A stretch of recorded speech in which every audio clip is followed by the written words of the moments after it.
E aí? Hoje vamos conversar um pouquinho sobre os termos mais importantes de UX e de UI. Vamos lá? Digamos que você está começando seus estudos de UX agora, seus estudos de design. Você pesquisa UX design no Google e vem aquela chuva de palavras novas, termos novos, técnicas, práticas, aquele tanto de termo que muitas vezes parece que é algo, mas não é. Uma confusão de você tentar absorver tudo de uma vez. E nem é necessário absorver tudo de uma vez. É difícil aprender e parece até que a profissão é muito complexa. Nesse vídeo, um vídeo longo, eu passo por todas as palavras com maior frequência na boca dos designers, que talvez sejam as mais importantes, e vou explicar, claro, não só a palavra, mas a terminologia, as descrições e algumas analogias de exemplos para ficar um pouco mais fácil de você entender o que são. Então vamos começar com os termos fundamentais de UX. Eu vou dividir isso em UX, UI, metodologias e processos e métricas. Então você tem diversos termos baseados nas categorias que eu dividi para vocês. Nós vamos começar agora com termos fundamentais de experiência. E óbvio, o primeiro termo, UX, ou UX, User Experience, ou experiência do usuário. O que significa? O X é a experiência integrada que o usuário tem com o seu produto. Então, toda a interação que o usuário tem com o seu produto, seja ela positiva ou negativa, é ali que a nossa profissão tenta resolver pontos de conflito e problemas. Vale lembrar, UX não se trata apenas da parte experiência, mas também trata-se da parte emocional. Como assim a parte emocional, AJ? Nosso trabalho não é necessariamente só em criar uma boa experiência. Nosso trabalho também é resolver problemas que sejam precisos, rápidos, simples, intuitivos e que gerem um sentimento positivo ou negativo. Sim, AJ, calma aí, a gente trabalha para gerar sentimento negativo? Em alguns momentos sim, depende do trabalho que você faz. Na grande parte, nós estamos tentando fazer com que o sentimento seja positivo. Então, a descrição real de User Experience não necessariamente é apenas a interação, mas também é o resultado dessa interação. Termo 2, UI ou UI, User Interface, ou interface do usuário. É tudo aquilo que é visual. Ou seja, todos os elementos visuais que você tem na sua página, sejam eles botões, tipografia, cores, menus, layouts, grids, tudo que é desenhado para que o usuário veja faz parte da profissão e da técnica de UI. Então a UX e UI são complementares? Sim. É necessário que os dois coexistam, é necessário que os dois colaborem e é necessário que os dois entendam o trabalho um do outro. Um é mais técnico e o outro é mais artefato e entrega. Mas ambos precisam existir para que o produto tenha resultado positivo. Palavra número 3, persona. O que é uma persona? Já parou para pensar? Tem muito marqueteiro que faz a descrição de persona que às vezes me incomoda um pouco, já que a descrição deles é uma descrição meio, talvez sonhadora, talvez idealizadora, mas não necessariamente traz a realidade. E aqui vai a descrição. É uma representação fictícia de um grupo de usuários ideais ou reais, baseado em pesquisa real. Então vem comigo aqui. A Persona, então, ela é uma pessoa fictícia, sim, sei lá, vamos chamar aqui de Marcelo. É um Marcelo, mas esse Marcelo ele representa um grupo de pessoas, de homens e mulheres, que têm um interesse em comum ou uma similaridade ou critérios em comum? Sim, exatamente. E da onde vêm esses usuários, AJ? Usuários reais, de entrevista, pesquisa, levantamento de informação, qualquer método de pesquisa real que você faça para levantar informação, esse método gera similaridade em análise, essa similaridade é onde você cria as suas personas. E o porquê que a sua explicação, AJ, é diferente do que o pessoal faz no mercado? É porque a minha explicação não é sobre a persona inventada, que é o que muita gente faz. Tô criando aqui um e-commerce de vender sapato. Eu vou criar uma persona que chama Mariana, um que chama Gustavo e um que chama Titi. Da onde que veio? Não, mas é porque eu acho que é assim os meus usuários. Não, tu acha, chama achismo. Eu não trabalho com achismo, eu trabalho com certezas. E certezas vêm da onde? Informação dos usuários, da boca do usuário. Então, uma boa persona, ela é uma consolidação de dados reais, que traz comportamento, necessidades, definição de problemática, sentimento, objetivo, frustração, pontos de contato, motivação. Obviamente que pode trazer de 10 a 50 pontos. Vai depender muito de você. Qual é o level de critério que você quer ter nas suas personas? Qual o level de detalhes que você quer ter na sua persona? Detalhe, esses detalhes importam ou não importam? Porque quem vai definir isso é você. Termo número 4, jornada do usuário ou Customer Journey. É um mapa visual, sim, é bem visual, é um mapa mesmo. Tem início, tem meio e tem fim. É um mapa visual que mostra os passos que os seus usuários seguem na entrada, na interação e no resultado. E esse mapa mostra quais são essas interações. Então, assim, vamos explicar de forma fácil aqui. Se eu tentar comprar um óculos agora de grau, eu vou digitar aqui no Google óculos de grau, certo? Óculos de grau. Pá, entra. Aí eu vou achar umas empresas que fazem óculos de grau. Vou clicar no website, início, ou seja, pré-contato. Então eu já estou fazendo rastreamento de pré-contato. O que os usuários buscam, como eles buscam, por que eles buscam. E aí você coloca no mapa. Entrou no website, suponhamos que eu entrei no site da Chili Beans, entrei no website. Qual que é a minha primeira reação? O que eu ando buscando? O website comunica o que precisa? Eu encontrei o que eu preciso em 5 segundos ou em 3 minutos? O jornada de usuário, ou Customer Journey, ou esse mapa da jornada do usuário, é muito importante porque te mostra e mostra para o seu time onde estão os problemas.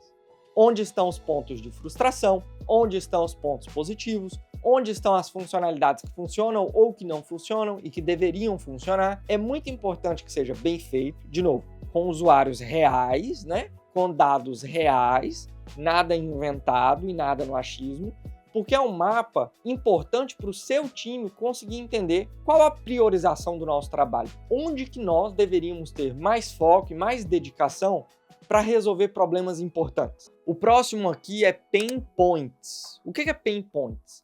Ponto de dor. Então, pain, dor, points, ponto. Estamos aprendendo inglês. Nada mais são do que problemas, dificuldades, frustrações, pedaços de informações negativas ou experiências negativas que os seus usuários enfrentam durante a utilização do seu produto. Então, por que não chamar de problema? Porque problema é macro, pain point é foco.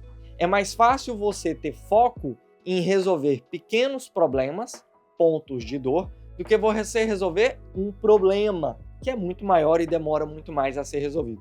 Então são termos que a gente utiliza só para criar diferenciações no que significa a definição de problema e hipótese e no que é um pain point. Usabilidade, palavra bonita e sempre que você pesquisa UX vem empatia e usabilidade acompanhado uma da outra. Mas você sabe o que realmente é usabilidade? Bem, a palavra já te responde muita coisa. É sobre útil, é sobre utilidade. Ou seja, usabilidade, a definição mais clara para você é a facilidade com que os seus usuários e os seus clientes têm de utilizar o seu produto. Quanto mais fácil, mais usabilidade.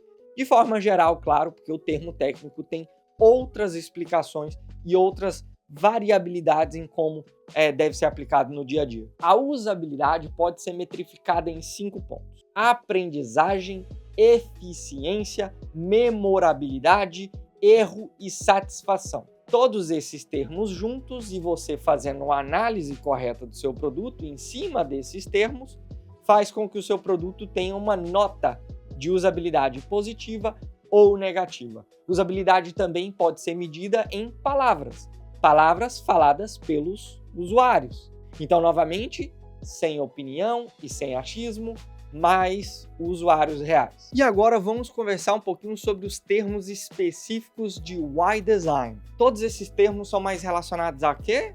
Agora você já conhece o termo UI. A parte visual, aos entregáveis e artefatos de designers visuais. Olha só, viu? Você já está aprendendo alguma coisa nesse vídeo aqui. Vamos aos termos. O termo número 1 é o wireframe. Você já deve ter escutado isso ou você já deve ter escutado rabisco frame ou sketch. Bem, é um esqueleto visual de telas ou funcionalidades em baixa fidelidade que representem uma estrutura básica de interface. Como assim, AJ? Te dou exemplos. Pegarei o meu caderno, segura aí. Basicamente, estamos falando sobre isso daqui. Representações visuais em baixa fidelidade, similar a uma planta baixa de arquiteto, onde você tem alguns detalhes de como seria a interface e o design que você vai entregar. Viu que interessante? Então, se a gente analisar baseado em arquitetura, por exemplo, seria muito similar a uma planta baixa de uma casa, onde você tem aquelas linhas, você tem distâncias, você tem pequenos detalhes que salientem e um entendimento do que deveria ser a interface. Um bom wireframe, se bem feito, mostra posicionamento, distância, notas de como seria a utilização da marca, onde tem ícone, onde tem imagem, onde tem texto,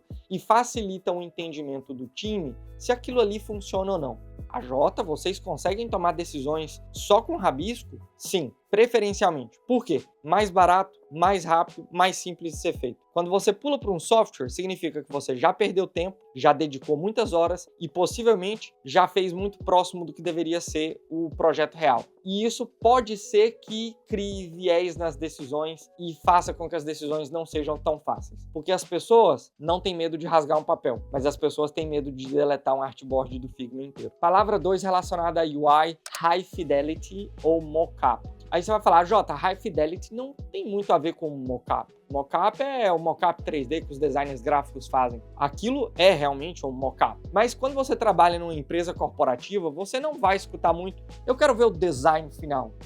Pessoas mais velhas e pessoas mais antigas, possivelmente líderes e CEOs e executivos da empresa, não vão utilizar o termo High Fidelity ou alta fidelidade ou design final. Eles vão utilizar o termo mockup. Não significa que o laptop tem que estar voando, tá, gente? Mockup é só a tela. Mas o que significa High Fidelity, AJ? É uma representação visual do produto em alta fidelidade, estática, ainda não tem movimento, é a próxima palavra. Então é uma representação visual estática, em alta fidelidade, logo, já mostra como o produto final deveria se parecer, já tem ali a tipografia, utilização de cores, espaço, imagens finais, possivelmente muitas das decisões de design já estão ali implementadas, possivelmente vários rounds de feedback do wireframe já foram feitos, logo, essa representação de alta fidelidade ela é muito próxima do que realmente vai ser entregue pelo time de engenharia. E aí pulamos para a palavra 3 de UI Design, que é protótipo. Olha só, você sabe o que é protótipo? Você já viu um protótipo de um carro? Pois é isso. O protótipo de UI Design é basicamente um protótipo de um carro. Significa que ele está em produção final? Não. Significa que tudo funciona? Não. Resumindo, o que é protótipo em UI Design? É uma simulação interativa, então você já tem cliques, você já tem algumas coisas que funcionam de forma falsa ou até mesmo em código, dependendo se você utilizar low code. Você já consegue fazer alguma coisa funcional, mais ou menos. Então é uma simulação da realidade. Ainda não foi para desenvolvimento, ainda não está na engenharia na maior parte dos casos. A gente utiliza muita ferramenta de prototipagem. E para que servem os protótipos? Para simular um produto com os usuários. Para você conseguir pegar esse produto, colocar na mão dos usuários e testar. E testar significa aprender. E aprender significa que possivelmente você vai descobrir que tem alguma coisa errada no seu produto e você vai precisar consertar antes de ir para a mão dos engenheiros. A vida é difícil. E o protótipo também não serve só para teste, ele serve para comunicação. Um protótipo bem feito, ele informa. Ele informa um time de engenharia como o produto se comporta, ele informa o seu time como o produto se parece e como ele se movimenta. Então ele não é só teste. Um bom protótipo é comunicação. Próxima palavra em UI Design, Design System, ou seja, sistemas em design. Agora aqui vai ter uma dúvida grande. AJ, eu vejo muito quando eu digito UI Kit e parece que é Design System. Bem, não é. Já vou começar com essa. UI Kit não é Design System. Vamos aprender o que é Design System de verdade? A forma mais fácil e mais contextual possível de explicar isso é pensando em Lego, que agora tem um monte de designer falando: não faz isso, vai utilizar a analogia do Lego. E vai funcionar, e você vai passar a usar essa. Não da forma que você faz, porque a forma que você faz sobre as pecinhas, componente, técnica demais. Eu vou fazer de outra forma. Se prepara. Um design system funciona muito parecido com o Lego. E aqui vai a explicação que ninguém gosta. Se eu te der esse pacote número 10, você sabe o que você consegue construir com isso? Não. Você tem um manual? Não. Mas se você for uma pessoa criativa o suficiente, você consegue abrir isso, colocar algumas peças juntas e, sei lá, fazer um ursinho ou um bichinho ou qualquer coisa que a sua cabeça consiga imaginar? É possível. E aonde que entra o Design System? O Design System faz com que isso é um manual, faça com que você consiga pegar isso e construir isso. Isso é um Design System. O Design System não é sobre design por si. O Design System é sobre documentação. O Design System é sobre consistência. O Design System é sobre como as coisas são construídas, onde cada peça se encaixa e o porquê deveria se encaixar ali. E se você trocar essa peça de lado, será que funciona? É para isso que existe um Design System. Para te mostrar as flexibilidades de cada peça, de cada componente, de cada item que você tem na sua marca e no seu design. E Design System também não é só sobre design, documentação e tudo isso que eu te falei. Design System também é engenharia, é token, é código. Porque mesmo que você construa isso daqui, significa que os seus usuários conseguem utilizar isso? Não. Você construiu para você. Você soube utilizar as peças e soube colocar elas juntas no Figma. Mas o seu usuário tem acesso? O seu Figma gera o resultado para a empresa? Ainda não. Então, como fazer isso gerar resultado? Bem, é aí que entra token, código em Design System. Então, o Design System ele é sobre tudo que compõe um produto digital. Da menor peça até o produto pronto. Do design à engenharia, conteúdo, estrutura, processo, metodologia, framework. Toda a documentação necessária para que o produto exista é parte do Design System. E é por isso que o seu modelagem de UIKit e componentes bonitinhos que você baixou de graça no Figma Community não é Design System. É uma biblioteca de componentes, mas não é um Design System. Palavra 5 de UI Design, Grid, ou grade, ou grid. Se a gente for bem português, bem agoianado, grid, com i no final, Ave Maria, é uma estrutura de linhas invisíveis que ajudam os designers e os engenheiros a organizarem e alinharem elementos visuais na página, de forma consistente e coerente. Vamos ali no computador para mim te mostrar? Vamos lá. Um grid, então, basicamente é isso daqui. Você tem várias colunas e o seu conteúdo é posicionado nessas colunas. Isso ajuda com consistência e similaridade no design. E faz com que o design pareça assim, organizado, parece que as coisas todas fazem sentido e se conectam. Pois é porque tudo foi desenhado em cima de um grid. Se a gente falar sobre a anatomia do grid, você tem aqui uma anatomia simples. Você tem 12 colunas num grid de web design. Se for aplicativo, você tem em torno de 2 colunas ou 4 colunas. Você tem a margem, que é o espaço entre as colunas e a parede do seu navegador, se a gente puder chamar assim. E você tem o gutter, que seria como se fosse a calha. É o espaço entre as colunas. Então, todas as colunas têm um espaço entre elas. A gente chama isso de espaço negativo. Nem sempre é bom você colocar conteúdo nessas calhas, mas o conteúdo ele sempre encosta em um dos lados do seu grid. Obviamente que isso não é uma regra. Se você utilizar Flex Grid, nada do que eu estou te falando aqui faz sentido. Mas é uma base interessante de se aprender. Vamos voltar aos termos aqui. Próximo termo, white space, ou espaço negativo, ou negative space, ou espaço em branco. Depende de onde você for ler isso daí. O espaço vazio entre os elementos e entre as seções é comunicação. Espaço vazio é design. Espaço vazio é respiro. Espaço vazio é sobre ponto focal. Espaço vazio é sobre comunicar ao usuário que existe ali uma quebra. Qual conteúdo é esse? Qual conteúdo é esse? Foca nisso, respira, foca nisso. Então, não subestime o poder do espaço em branco, já que espaço em branco não é apenas um elemento mal utilizado. Se você vê designers mais antigos, eles adoram colocar tudo muito próximo um do outro, a ferramenta fica... Parece que o design foi desenhado por um blogueiro, porque está tudo muito em cima, tu não consegue ler nada. Espaço em branco é sobre respiro, sobre leitura, sobre legibilidade, sobre conteúdo, é sobre ponto de atenção, é sobre como as coisas se posicionam na página. Não tenha medo de fazer espaço em branco. E digo mais, eu adoro assim, acima dos 180, mínimo. Para mim é 180, 220 é onde mora o ideal espaço em branco. Próxima palavra relacionada a UI, affordance. Sim, palavra bonita, palavra cunhada muitas vezes pelo Donald Norman. Alguns livros citam outros pensadores que cunharam a palavra affordance, mas a mais conhecida é o Donald Norman falando de como é abrir a porta. Então você olha para uma maçaneta e você sabe que se puxar a maçaneta para cá, você vai abrir a porta. Se fizer assim, você vai fechar a porta. E ele também cita sobre aquela porta que empurra, que está escrito push. Aí você sabe que é para puxar.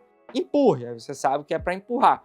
Então você tem um affordance, ou seja, uma característica significativa de como aquele item deveria ser utilizado no mundo real. Alguns exemplos. Você pega um vidro de perfume. Você acha que você utiliza o vidro de perfume como? Assim? Assim? Como que você usa? Você bate na cabeça? Você esfrega em você? E aí você tá cheiroso? Não. Você sabe que você precisa apertar. Não é mesmo? Isso é affordance. Você pega uma lanterna. Como que você liga a lanterna? Lanterna, ligue! Siri, liga a minha lanterna. Não é? Como que você tem que fazer? Apertar o botão. Então, tudo isso são affordances. Ou seja, são conceitos significativos de mundo real que dão a intenção da funcionalidade. E isso se traduz para o mundo digital. Como assim, AJ? Sabe quando você vê o input field com o ícone de pesquisa? O que aquilo ali significa? Que você vai mandar uma mensagem? Não. Aquilo ali significa que você vai abrir uma navegação? Não. Significa que você vai pesquisar. Então você e todos os usuários do mundo já têm características e formatos pré-definidos na cabeça de como utilizar produto digital, affordance. Um exemplo muito interessante no digital aqui é o toggle ou switch, que é aquele liga e desliga, liga a luz, desliga a luz, liga o Wi-Fi, desliga o Wi-Fi, affordance. Eu podia dar muito mais exemplo aqui, vocês não estão entendendo, tem muito. Próxima e última palavra do bloco aqui de UI Design. Design responsivo ou responsive design. Tem aula, olha para mim. Tem aula no canal da Design Circuit sobre design responsivo. Aulão, inclusive. É só você ir lá assistir. Mas claro que eu vou deixar aqui a explicação para você pegar o vídeo completo. Design responsivo é um conceito de criar um design que funcione em grande parte das telas que existem hoje. Num computador, num tablet, num celular grande, num celular pequeno. É a ideia de que o seu design se adapta a essas telas. E você tem vários modelos de design responsivo. Adaptativo, fluido, responsividade fixa, responsividade nativa, flex grid. Não, mas aí é muita palavra, aí eu me perdi. Tem aula no canal do YouTube aqui da DC, de graça, para você assistir. É só assistir. E por que o design responsivo é tão importante? Porque ele garante uma experiência única e consistente em todos os aparelhos que esse usuário vai ter contato com o seu produto. Então eu estou tentando comprar um tênis no computador, eu passo para o celular. Essa experiência precisa ser um espelho. A mesma facilidade do computador é a facilidade que eu espero de ter no celular. E também no tablet. E também na televisão. E também na tela do shopping. E também no totem de checkout do mercado. E também na tela da câmera. E também na tela do relógio. E também na tela da câmera. Não sei, toda a tela. Agora vamos conversar um pouquinho sobre termos técnicos, de metodologia e processo. Esses termos são um pouco mais complexos, então peço a sua atenção. Papel e caneta na mão, vamos um por um aqui, com calma. O primeiro termo, e muito importante, design thinking. Sim, termo polêmico. E já quero te dizer que design thinking é uma abordagem centrada ao usuário ou ser humano para a resolução de problemas complexos. Ponto. Mas design thinking não é UX? Não. UX não é design thinking? Também não. UX utiliza de design thinking. Design thinking, de forma mais básica e talvez mais simples de ser explicada, é um processo. É uma metodologia, talvez um framework de como as pessoas poderiam trabalhar. Então, basicamente, se a gente pensar numa linha temporal, o design thinking é um processo que tem início, meio e fim. E nesse início ele te explica quais as técnicas aplicar, no meio ele te explica quais as técnicas e no fim, possivelmente você terá um resultado. Tudo isso centrado no usuário. E onde está o negócio nisso? Aí fica uma pergunta muito interessante. Por isso existem outros processos. Ou seja, Design Thinking é só o processo que o UX Designer utiliza? Não. Design Thinking é o único processo que as empresas utilizam? Não. Design Thinking é um processo no meio de outras centenas de processos e metodologias. Então não se confundam o que é a profissão e o que são técnicas e metodologias ou frameworks de trabalho, tudo bem? O Design Thinking tem 5 etapas principais. Empatizar, que é entender e se colocar nos sapatos do seu usuário. Definir, que é definir quais os problemas serão resolvidos e o porquê serão resolvidos e que problemas são esses e para quem. Idealizar, que é tentar começar a escrever isso ou rabiscar, ou tentar entender se esses problemas verdadeiramente são problemas. Prototipar, que aí entra o design, ou seja, começar de fato a construir esse produto e testar. Viu que simples? Agora não confunde mais, hein? Próxima palavra importante relacionada a processos e metodologias, Double Diamond. Ou seja, diamante duplo. Double duplo, diamante, diamante. Então aprendendo até inglês, né? É um modelo de processo ou metodologia, de novo, depende do livro que você lê, ou até framework, com 4 fases. Descobrir, definir, desenvolver, entregar. E se você trabalhar numa empresa de verdade, o entregar tem mais um processo, que é o 5º, que é medição, que é o medir ou monitorar. Peraí, mas não é muito parecido com Design Thinking? Sim, são processos, e processos são bem similares. O que muda? A intenção de uso, o ponto focal. O Double Diamond foca em problema e citação de hipótese, e o Design Thinking foca no usuário. Não que o Double Diamond também não foque no usuário, já que todas as técnicas você vai ter que envolver o usuário real em todas elas. Viu só que legal? E confuso? O Double Diamond representa um ciclo de 2 diamantes. Ele começa num ciclo convergente, então ele abre, ele converge, ele cria distância. Essa distância significa volume. Eu estou absorvendo informação, eu estou recolhendo informação o máximo que eu consigo no período de exploração. Ele converge para um período de foco e definição, ele diverge novamente, aonde você tem que fazer múltiplas soluções e múltiplos designs, e ele converge novamente para chegar no resultado, entendeu? Não? Tem uma aula no YouTube sobre isso também, detalhe por detalhe, incluindo as técnicas que cada um desses diamantes utiliza no nosso YouTube. De graça. E para que servem esses processos, o Design Thinking ou Double Diamond? É uma forma mais fácil de você estruturar entregável. É uma forma mais fácil de você entender quais são os pontos de entrega e quais são os pontos de teste, quais são os pontos de contato de cada pessoa no time. É até importante porque começa a definir responsabilidades. Quem é responsável pela parte de exploração, quem é responsável pela parte de entrega. Então eu como designer não vou fazer tudo? De novo, depende da empresa que você trabalha. Se você trabalha numa startup, é grande possibilidade que você faça o processo inteiro. Mas se você trabalha numa empresa muito grande, você tem pesquisadores, você tem pessoas de estratégia, e no caso você vai viver ali numa metade de um diamante ou talvez um diamante todo, mas não necessariamente você vai precisar fazer tudo. Próxima palavra relacionada a metodologias e processos, MVP. MVP, Minimum Viable Product, ou seja, produto mínimo viável. E eu tinha que cobrar pela aula de inglês. É a versão mais simples e utilizável de um produto digital para que esse vá ao ar temporariamente ou de forma longínqua, para que os usuários consigam utilizar de forma mínima e viável e você consiga feedback. Então é basicamente um protótipo, mas que já funciona de forma mínima, já resolvem alguns dos problemas dos usuários e te ajudam a entender como estão utilizando de verdade esse produto. O que eles pretendem fazer com esse produto? Funciona de verdade ou não funciona de verdade? Um exemplo muito bom e que eu sempre adoro utilizar é o do Uber. Digita aí no Google Uber primeiro aplicativo ou Uber MVP. O Uber basicamente era um mapa que não funcionava, um botão que falava ligar para o táxi. Como assim ligar? Não era para chamar o táxi? Não, era para ligar para o táxi. E olha aonde o Uber chegou. Então o MVP, a intenção é essa.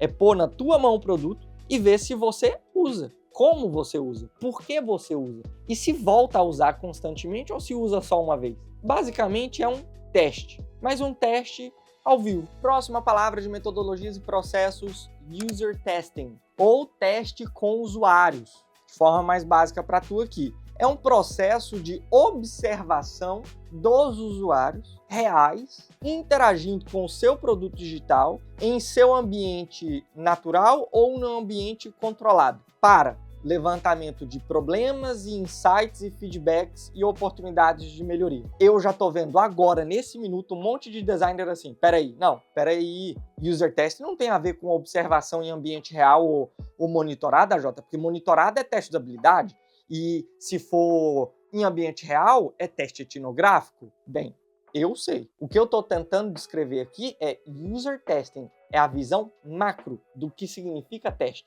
E teste significa observação. Onde a observação acontece, essa é uma escolha de técnica e não descrição do que é user testing. Tá vendo? Cuidado, vocês são muito nervosos. E aí, claro, que para complementar, existem vários tipos de user testings? Sim. Você tem teste moderado, você tem teste não moderado, você tem teste online, você tem teste presencial controlado ou laboratorial, você tem teste etnográfico, você tem teste de guerrilla, você tem centenas e milhares de modelos e técnicas de teste de usuário. Todos eles incluem observação do usuário, utilizando o produto e análise final dos insights ou comentários dos usuários. Vamos pro próximo. Próxima palavra, iteração. Veja bem, não é interação, é iteração, sem o N. É um processo de repetir ciclos de design. Pum, fez, repete. Pum, fez, repete. Pum, testou, repete. Pum, entregou, repete. Esse ciclo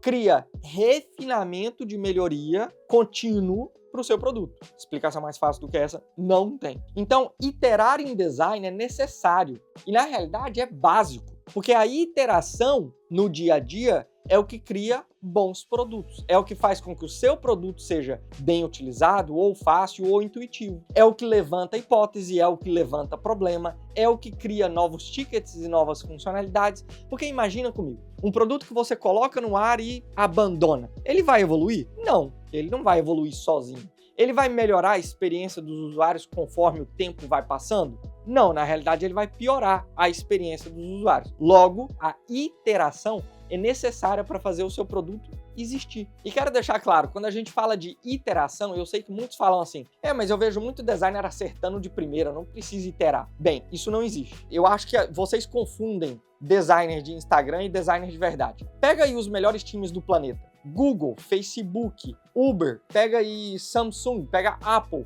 Quantos aplicativos seu atualizam por semana?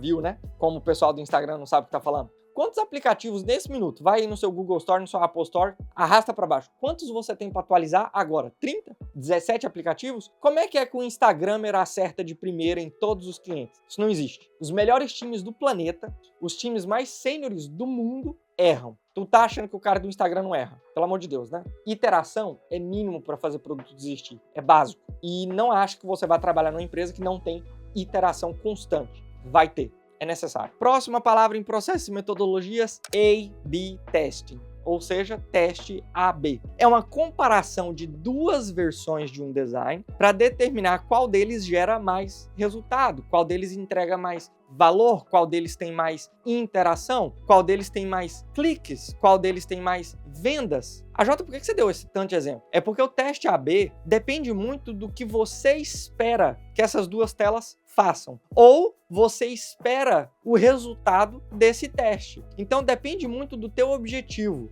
O teste em si é uma comparação. É como você pegar um produto A, um produto B e comparar o que eles têm e o que eles não têm, e como eles fazem, como eles entregam e qual a facilidade. Então depende muito do ponto focal do seu teste. A métrica e a análise vai ser baseada no seu ponto focal. Quero deixar claro que o teste A/B não é tão simples de ser implementado, não é tão fácil de ser colocado no ar, e a análise é bem difícil dependendo das variações e do montante de variações que você tem em cada versão. Então eu recomendo fortemente que você estude a fundo o teste A/B com o time de engenharia e com o time de dados. Jota, mas designers não sabem ensinar teste A/B? Sabe desenhar a tela, mas a implementação vai ser feita pelo time de engenharia e a análise vai ser feita pelo time de dados. Então é interessante que você tenha contato com esses dois para entender verdadeiramente o que é de fato um teste A/B. Olha aí, vamos continuar. Agora as palavras e termos relacionados a métricas e análise. E a gente vai começar com uma boa. KPI. KPI. Key Performance Indicator, ou seja, Key, chave, Performance, Indicator, indicador. Então é uma chave de performance indicadora. Resumindo, uma métrica, que pode ser venda, pode ser clique, pode ser mapa de calor, e todas essas métricas também podem ser relacionadas não só ao produto, mas a você como profissional, porque é a forma que a empresa analisa se você entrega bem ou não entrega. Quantas vezes você entrega, quantas vezes você não entrega. Se você tem qualidade ou não tem qualidade. Então, um KPI nada mais é do que um indicador de performance. Indicador de performance pode ser pessoal ou produto. Depende de como você escreve. E depende, óbvio, de o que você quer fazer com um indicador de performance. Porque vale lembrar, um indicador de performance precisa de uma estatística anterior e de uma estatística temporal. Ou seja, um início e um fim.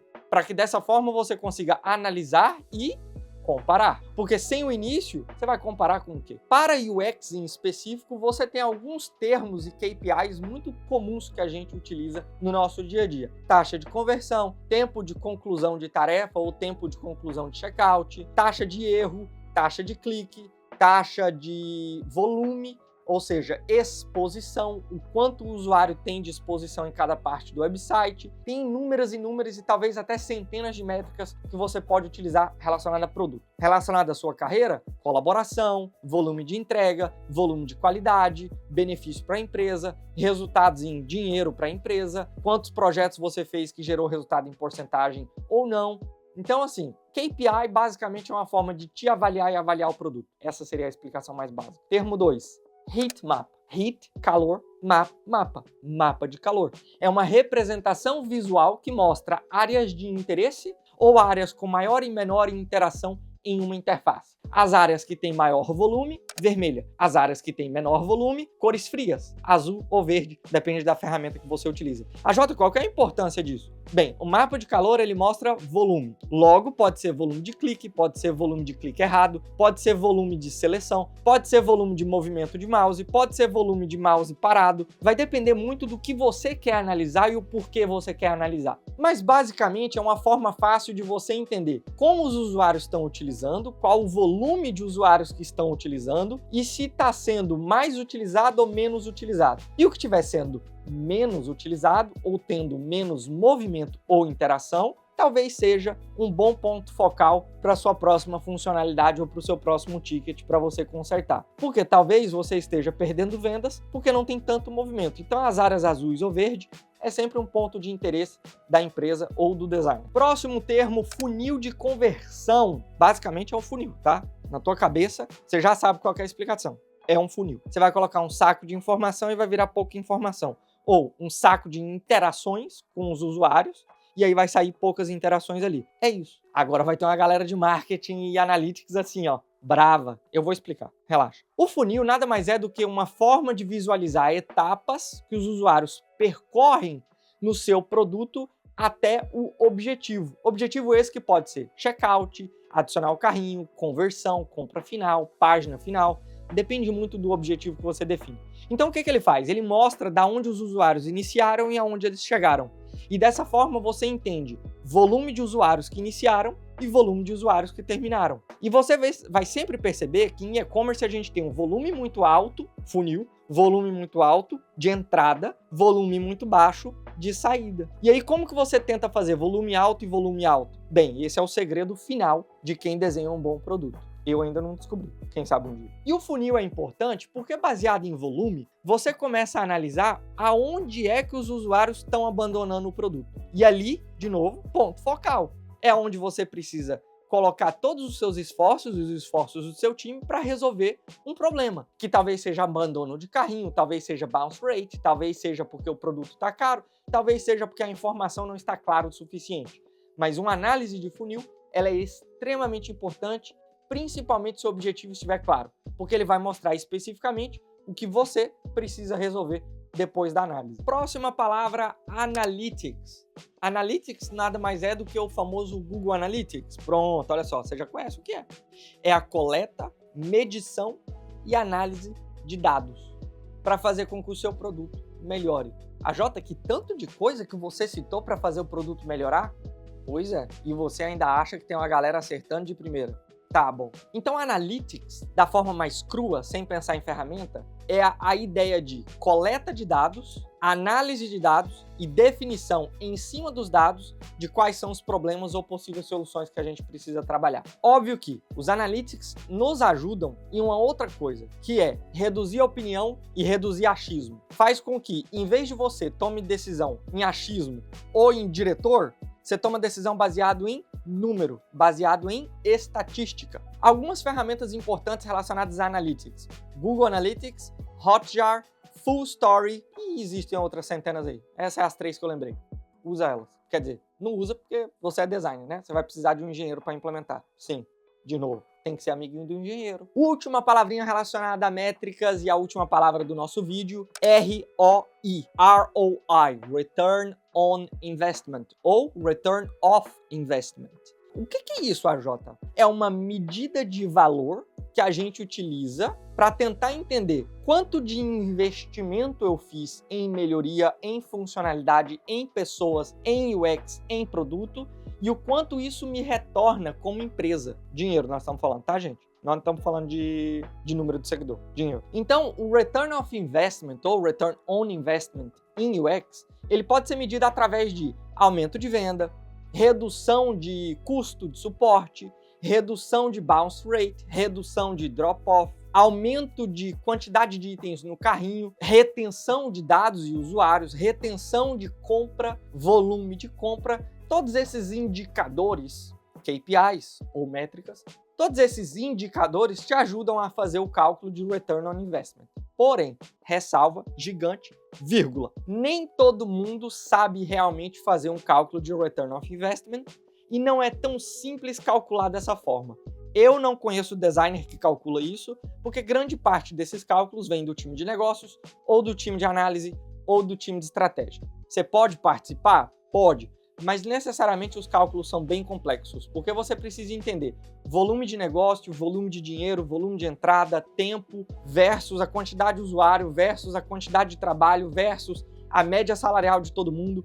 É um cálculo absurdamente complexo. Conclusão: você não precisa decorar todos esses termos, vale lembrar que existem outras centenas de termos, e eu recomendo você descobrir os termos e as explicações de cada um deles utilizando o ChatGPT ou o Cloud. Eles ajudam muito. Se você perguntar quais são os principais termos de UX e UI e quais são as explicações, me ajuda aí. E aí você vai batendo um papo ali, você vai aprender muito sobre terminologia, a importância dos termos e como eles afetam o seu dia a dia, afetam o seu trabalho. A melhor forma de firmar de verdade esses significados e esses termos é trabalhando, é estudando, é lendo, é tendo contato com a profissão de forma diária e se colocando no desconhecido, se colocando em situações desconfortáveis, que dessa forma você acaba aprendendo o que cada coisa significa e o porquê são importantes para a sua profissão e para o produto que você entrega. Uma observação interessante: você percebeu que eu não falei de ferramenta?